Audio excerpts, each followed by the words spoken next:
বিষ্ণুদেবের সাহায্যে গীতার খোঁজ পেল মুখার্জি পরিবার, কিন্তু সেখানে যাওয়ার পর গীতাকে কোথাও দেখতে পেল না কেউই। হ্যাঁ বন্ধুরা, এমনটা দেখতে পাচ্ছি আমরা গীতার লিলবি সিরিয়ালের আগামী পর্বগুলিতে।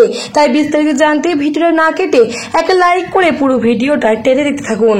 বিষ্ণুদেব দেখতে পায় গীতাকে খুঁজে পাচ্ছে না কেউই, গীতার নিখোঁজ। আর এদিকে কাবিয়া তো পাগলামো করতে শুরু করে দেয়। অন্যদিকে তো মুখার্জি বাড়িতে সবাই চিন্তিত হয়ে পড়েছে। একদিকে স্বস্তিকের খুন, অন্যদিকে তো গীতা নিখোঁজ। অভিজিৎ মুখার্জি নিজেকে ক্ষমা করতে পারছে না, কারণ সে নিজে এই গীতাকে বাড়ি থেকে তাড়িয়ে দিয়েছিল। তাই গীতা যদি কোনো কিছু হয়ে যায় তিনি সারা জীবন তিলে তিলে কষ্ট পেয়ে মরবে। তাই তো অভিজিৎ মুখার্জি অনেক কষ্ট হয়। এদিকে মেহেক তার বাবার কষ্ট দেখতে পারে না, তাই তো কাবিয়াতে বাড়িতে গিয়ে কাবিয়াকে হুমকি দিয়ে আছে যেন পদ্মকে তাড়াতাড়ি খুঁজে বের করা হয় আর পদ্মকে যেন আমাদের কাছে পাঠিয়ে দেওয়া হয়। কিন্তু কাবিয়া চুপচাপ থাকে। কাবিয়ারও নিজের জড়াতে মরছে। এদিকে যে স্বস্তিক গীতা যদি কোনো কিছু হয়ে যায় তাহলে স্বস্তিকের সন্তানেরও কিছু হয়ে যাবে, আর স্বস্তিকের সন্তানকেও পাবে না কাবিয়া। তাই তো কাবিয়া এবার মুখিয়া হয়ে পড়েছে, যেভাবে হোক গীতাকে খুঁজতে হবে। তাই তো কাবিয়া চারিদিকে লোক লাগিয়ে দেয়। এদিকে মনকে কৃপানকেও পর্যন্ত বলে। আর এদিকে তো মুখার্জি বাড়িতে সবাই চিন্তিত হয়ে পড়েছে। ঠিক সেই সময় কিন্তু বিষ্ণুদেব গীতার খবর পেয়ে গীতার খোঁজ লাগাতে শুরু করে দেয়। আর বিষ্ণুদেবের কাছে খবর আসে কালিম্পংয়ের একটা বেসরকারি হসপিটালে ভর্তি রয়েছে অ্যাডভোকেট গীতা এলএলবি। তারা মাথায় গুরুতর আঘাত পেয়েছে। এটা জানার পর তো বিষ্ণুদেব আর কোনো কিছু না বুঝেই চলে যায় মুখার্জি বাড়িতে। মুখার্জি বাড়িতে গিয়ে বলে, আমি জানি আপনাদের অবস্থা কেমন এখন আছে। তখনই প্রলয় বলে, তুমি কেন এসেছো? বেরিয়ে যাও, এখান থেকে বেরিয়ে যাও বলছি। অভিজিৎ মুখার্জি বলে, তোমার জন্য আমি আমার ছেলেকে হারিয়েছি। এমনটা কোনো বিচিত্র নেই যে তুমি আমার ছেলেকে মেরেছো। তুমি কিন্তু শাস্তি পাবেই পাবে বিষ্ণুদেব। এবারে গীতাও নেই তোমাকে খুঁজে তোমাকে ছাড়ানোর জন্য। আর তখনই বিষ্ণুদেব বলে, আপনি কিন্তু আমাকে ভুল বুঝছেন, এমনটা ভুল বুঝবেন না, আমি এখানে আপনাদের উপকারের জন্যই এসেছি। তখনই অভিজিৎ মুখার্জি বলে, তোমার কোনো উপকারের আমার দরকার নেই, এখান থেকে বেরিয়ে যাও। আমার বৌমা, আমার ছেলে, আমার পুরো পরিবারটার জন্য দায়ী হচ্ছে তুমি আমার বৌমাকে ভুল বুঝিয়েছ, আর তারপর আমার ছেলেকে খুন করেছো, তারপর আমার বৌমাকে নিখোঁজ করেছো।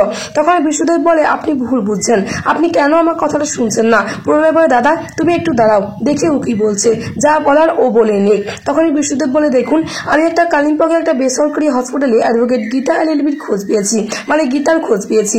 গীতা মাথায় গুরুতর আঘাত পেয়ে ওই হসপিটালে এখন ভর্তি রয়েছে। তখনই এই খবরটা শুনে ফেলে বনি মুখার্জি। আর বনি মুখার্জি ফোন করে এই খবরটা কাবিয়াকে তাড়াতাড়ি জানিয়ে দেয় আর বলে, কাবিয়া, গীতা একটা কালিম্পংয়ের বেসরকারি হসপিটালে আছে, বিষ্ণুদেব খবর পেয়েছে। এদিকে তো মুখার্জি পরিবার তাড়াহুড়ো করে বেরিয়ে পড়ে গীতাকে খোঁজার জন্য। অন্যদিকে তো কৃপাল আর কাবিয়া তার আগে থেকে চলে গেছে, কারণ বনি মুখার্জির কাছে সমস্ত খবর তারা পেয়ে গেছে। আর তারপরেই কৃপাল আর কাবিয়া সেই হসপিটালে গিয়ে হাজির হয় আর লুকিয়ে নার্সের ছদ্মবেশ নিয়ে গীতাকে হুইল চেয়ারে বসিয়ে সেখান থেকে নিয়ে চলে যায়। অন্যদিকে মুখার্জি বাড়ির সকলে সেখানে আসে আর এসে দেখে সেই কালিম্পংয়ের সেই হসপিটালে কোথাও গীতা নেই। তারপরেই তো বিষ্ণুদেবের প্রতি প্রচন্ড রেগে যায় অভিজিৎ মুখার্জি এবং প্রলয়। তারপরে বিষ্ণুদেব বলে, কিন্তু আমি যতটুকু খবর পেয়েছি আর সেই খবর অনুযায়ী কিন্তু গীতা এই হসপিটালে থাকারই কথা। তখনই অভিজিৎ মুখার্জি বলে, তাহলে থাকলে না কেন? আর তখনই সেখানে ডাক্তার আর নার্সটা আসে আর খোঁজাখুঁজি করতে থাকে গীতাকে। তখন প্রলয় বলে, কি হয়েছে ডাক্তার? তখনই ডক্টর বলে, এখানে একজন পেশেন্ট ছিল, তার মাথায় গুরুতর আঘাত লেগেছিল, তার আজকে ব্রেন অপারেশন হওয়ার কথা ছিল, কিন্তু তাকে আমরা এখন খুঁজে পাচ্ছি না। তখনই বিষ্ণুদেব বলে, কাকে খুঁজে পাচ্ছেন না? অভিজিৎ মুখার্জি বলে, দেখুন তো এনাকে খুঁজে পাচ্ছেন কিনা। তারপরে অভিজিৎ মুখার্জি সেই ফটোটা দেখায় গীতার, আর গীতার ফটো দেখে ডক্টর বলে, হ্যাঁ আরে ইনি তো মাথায় অনেক গুরুতর আঘাত লেগেছিল, এমনকি 6 মান্থস প্রেগনেন্সি। তারপরেও কিন্তু আমরা তার মাথার ব্রেন অপারেশনটা করতে চাচ্ছিলাম, কারণ তাকে কিন্তু বাঁচানো যাবে না, কিন্তু আমরা কোথাও তাকে খুঁজে পেলাম না, কিন্তু এটা কিভাবে হতে পারে? আর তারপরেই অভিজিৎ মুখার্জি বলে, এই হসপিটালের সিসিটিভি ফুটেজ চেক করে দেখা হোক। তারপরে সিসিটিভি ফুটেজ চেক করে দেখে যে কোথাও কোনো সিসিটিভি ফুটেজে কোনো কিছু দেখা যাচ্ছে না। তার আগে কিন্তু কৃপান সেই সমস্ত সিসিটিভি ফুটেজগুলোকে ব্ল্যাঙ্ক করে দিয়েছে। আর এরপর অভিজিৎ মুখার্জি, প্রলয়, মেহেক সবাই কান্নায় ভেঙে পড়ে আর বলে, এত কাছে এসেও গীতা বৌদিকে আমরা কাছে পেলাম না, কে নিয়ে চলে গেল আমার গীতা বৌদিকে? মেহেক তো কান্নাকাটি করতে থাকে। অন্যদিকে তো কাবিয়া হাসাহাসি করতে থাকে আর বলতে থাকে, গীতা আর মাত্র 4টা মাস তোমাকে আমি যত্ন করে লুকিয়ে রাখবো, আর তারপর তোমার সন্তানকে নিয়ে তোমাকে শেষ করে দেব।